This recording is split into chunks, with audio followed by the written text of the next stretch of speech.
श्री गुरुदेव दत्त. दत्तगुरूंच्या प्रेरणेने आज हा व्हिडिओ तयार करत आहे.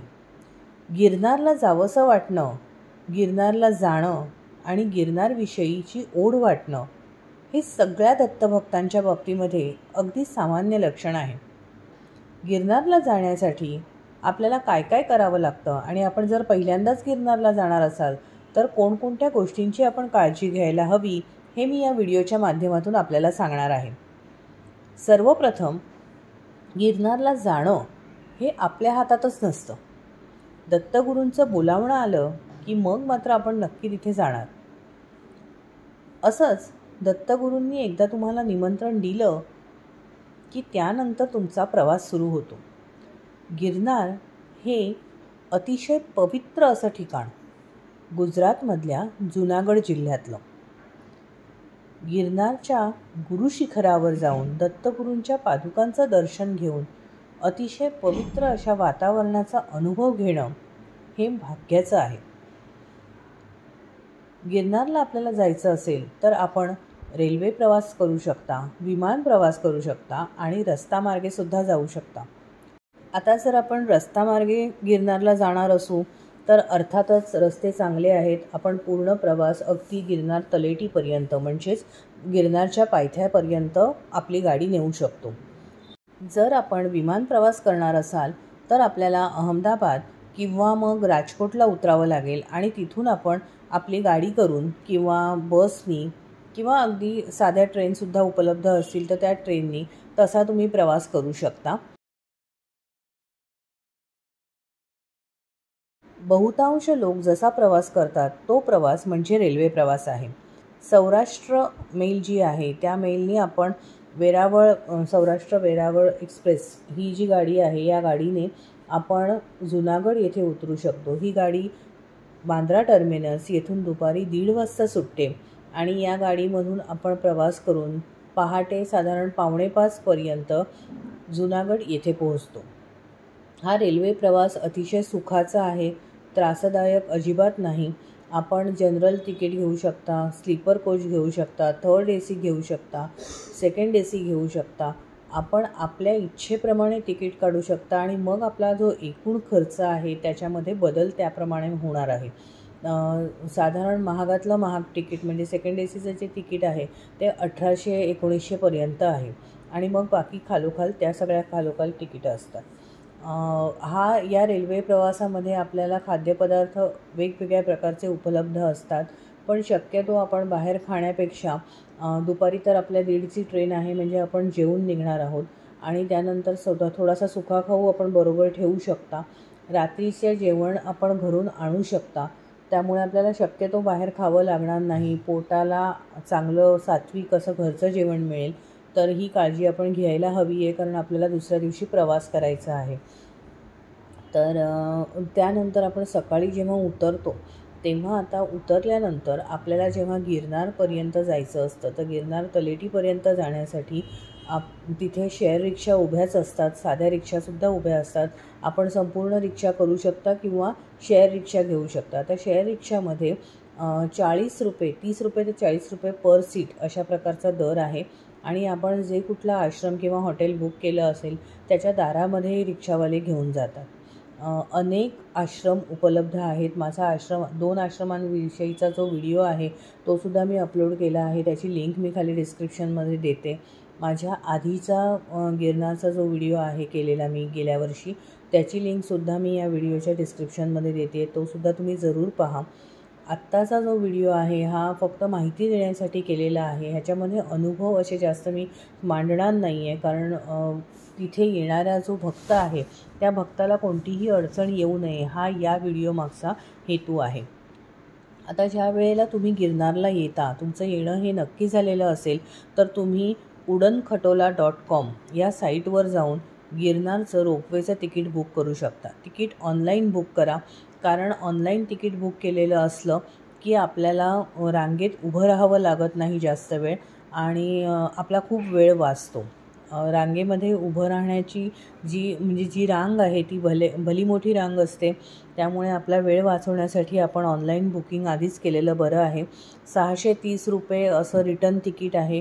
आपण एका वेळेचं करू शकता, रिटर्न करू शकता, कशाही आपल्याला जसं हवं तसं आपण बुकिंग करू शकतो. एकूण गिरनारला जर तुम्हाला जायचं असेल तर 3 दिवस आणि 4थ्या दिवशी आपण पहाटे मुंबईत परत येऊ शकतो. असा 3 दिवसाचा एकूण प्रवास आहे. जर फक्त गिरनार शिखर चढून यायचं असेल तर तुम्ही तशा पद्धतीने करू शकता. आता हा जो प्रवास आहे या प्रवासामध्ये आपण म्हणजे रोपवेच्या प्रवासामध्ये सेल्फी स्टिक नेऊ शकत नाही. कोणतीही सुरी किंवा ब्लेड इत्यादी अशी काही टोकदार वस्तू या नेता येत नाहीत. आपल्याला पाण्याची बाटली नेता येत नाही. कोणताही बिस्किटचा पुडा वगैरे ज्याला प्लॅस्टिक आहे बाहेरून हे नेता येत नाही. तर ह्या सगळ्या गोष्टी आपण लक्षात घ्यायच्या आहेत. त्याचासुद्धा माझ्या व्हिडिओमध्ये मी सगळा उल्लेख केलेला आहे. तुम्ही तो व्हिडिओ पाहिलात की तुम्हाला ते लक्षात येईल. आम्ही ज्या वेळेला हॉटेल बुक केलं म्हणजे आश्रम बुक केला आमचा, तर तो गोरक्षनाथ आश्रम होता. त्यामुळे आम्ही तलेटीला उतरल्यानंतर आम्हाला तिथे गोरक्षनाथ आश्रमामध्ये रिक्षावाला घेऊन गेला. या आश्रमामध्ये बुकिंग आम्ही आधीच केलेलं होतं. तिथे 2000 रुपये असं रूमचा दर होता आणि हे बुकिंग आधीच केलेलं असेल तरच तुम्हाला तिथे चांगल्या प्रकारे सुविधा मिळू शकते. कारण थांबावं लागत नाही. आपलं नाव बुकिंग केलेलं असलं की आपल्याला वेळ जात नाही. अनेक आश्रम या ठिकाणी उपलब्ध आहेत. वेगवेगळ्या आश्रमांमध्ये वेगवेगळे दर आहेत. अगदी 300 रुपयापासून 3000 रुपयापर्यंत असे वेगवेगळ्या प्रकारचे दर आपल्याला इथे आढळतात. तुमच्या इच्छेप्रमाणे तुम्ही बुकिंग करू शकता आणि जसं मी मागे म्हटलं की तुमचा एकूण खर्चाचा जो आराखडा आहे तो या सगळ्या तुम्ही काय घेताय, काय निवडताय त्याच्यावर अवलंबून असणार आहे. आता ज्या वेळेला तुम्ही तिथे पोचता साधारण 5:30-6पर्यंत आपण जर सकाळी पोचलो तर 2 तास आपल्याला फ्रेश होऊन आणि आंघोळ वगैरे करून आपण पूर्ण तयार होतो. आणि मग गिरनारला ज्या वेळेला आपण दर्शनासाठी जायला निघतो त्यावेळेला आपण 10,000 पायऱ्या चढूनसुद्धा जाऊ शकता किंवा रोपवेचं जर तिकीट काढलेलं असेल तर 4,500 पायऱ्या आपण रोपवे जातो आणि रोपवेच्या इथे अंबामाता मंदिर आहे. त्या अंबामाता मंदिरापर्यंत आपण पोचतो. गुरुशिखरावर जाऊन दत्तगुरूंचं दर्शन घेण्याच्या आधी आपल्याला तलेटी इथे लंबे हनुमान इथे हनुमंताचं दर्शन घ्यायचं आहे. त्यानंतर तिथेच भवनाथ मंदिर आहे, तिथे शंकराचं दर्शन घ्यायचं आहे. त्यानंतर आपण पहिल्या पायरीला येऊ आणि गिरनारची जी पहिली पायरी आहे तिथे दिवा लावायचा आहे आणि दिवा लावून आपण पहिल्या पायरीवर नतमस्तक व्हायचं असतं.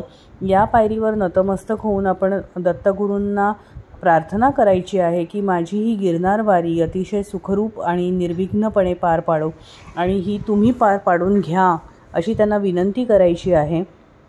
तिथेच आपल्याला अक्कलकोट स्वामींचं मंदिर आहे, स्वामी समर्थांचं मंदिर आहे, तर त्या मंदिरामध्ये आपण दर्शन घ्यायचं आहे. अंबामातेचं मंदिर आहे. अशी छोटी छोटी मंदिरं तिथे आहेत पहिल्या पायरीजवळ. तिथे आपण दर्शन घेऊन मग पुढच्या प्रवासाला लागतो. आणि आपण जर चालत जाणार असाल तर ती पहिली पायरी तिथूनच सुरू होते. परंतु जर रोपवेनी जायचं असेल तर रोपवेसाठी थोडं मागे येऊन जावं लागतं आपल्याला. तर तसं रोपवेला जायचं. आपण रोपवेने अंबामाता मंदिरापर्यंत पोहोचलो की मग पुढचा खरा प्रवास सुरू होतो.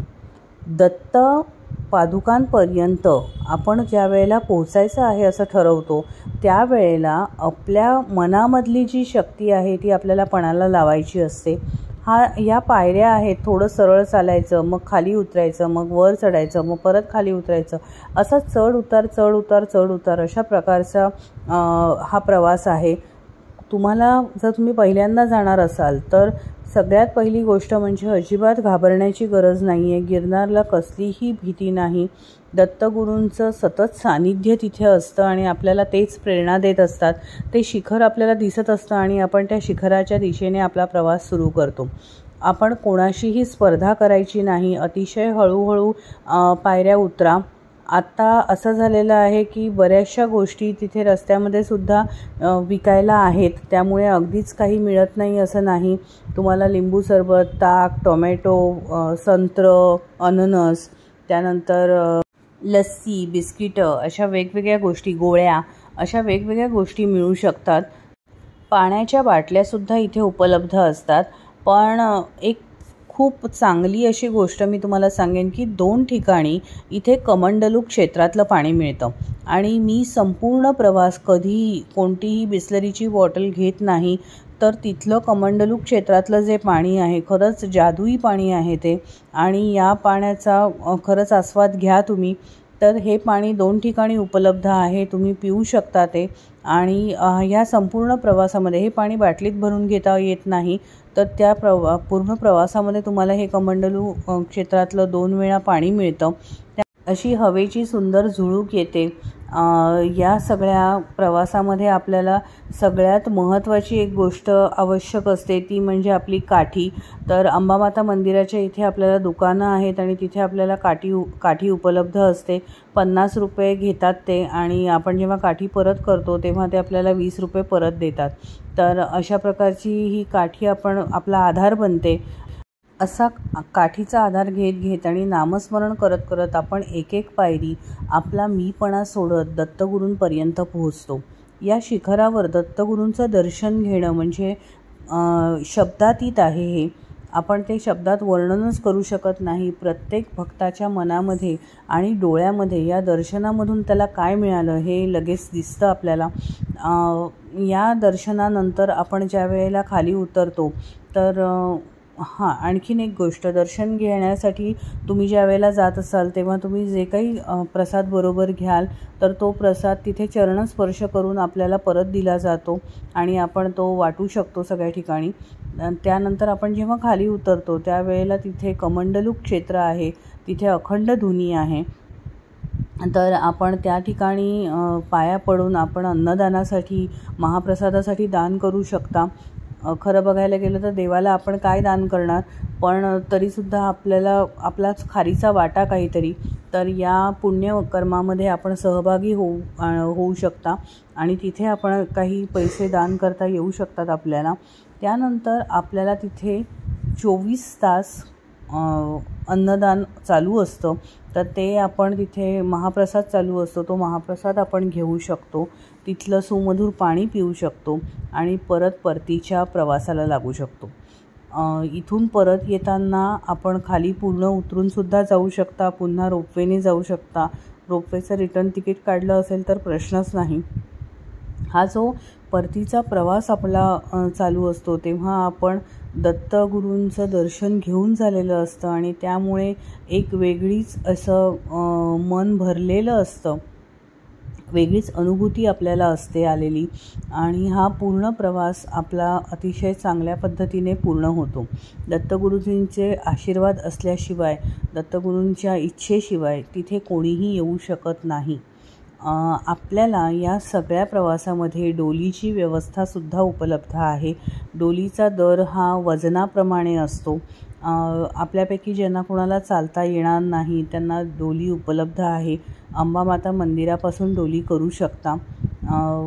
परत खाली आल्यानंतर आपण आपल्या आश्रमात जाऊन थोडा वेळ आराम करून इथे मार्केटमध्ये जाऊ शकतो. वेगवेगळ्या प्रकारच्या देवाचं साहित्य इथे उपलब्ध असतं. नरसिंह कुटीर, त्याचाही सुद्धा मी एक व्हिडिओ केलेला आहे.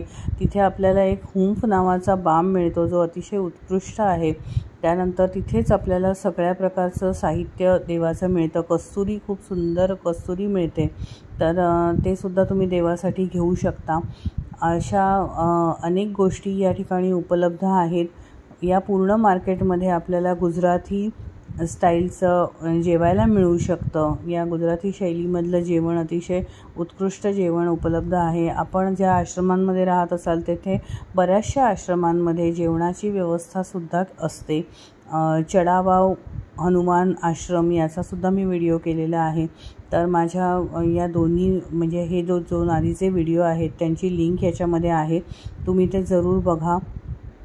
आणखीन आपल्याला गिरनारविषयीच्या काहीही शंका असतील तर आपण कधीही विचारू शकता. मला जेवढं शक्य आहे, मला जेवढं ज्ञान आहे त्या पद्धतीने मी उत्तर देण्याचा प्रयत्न करेन. धन्यवाद.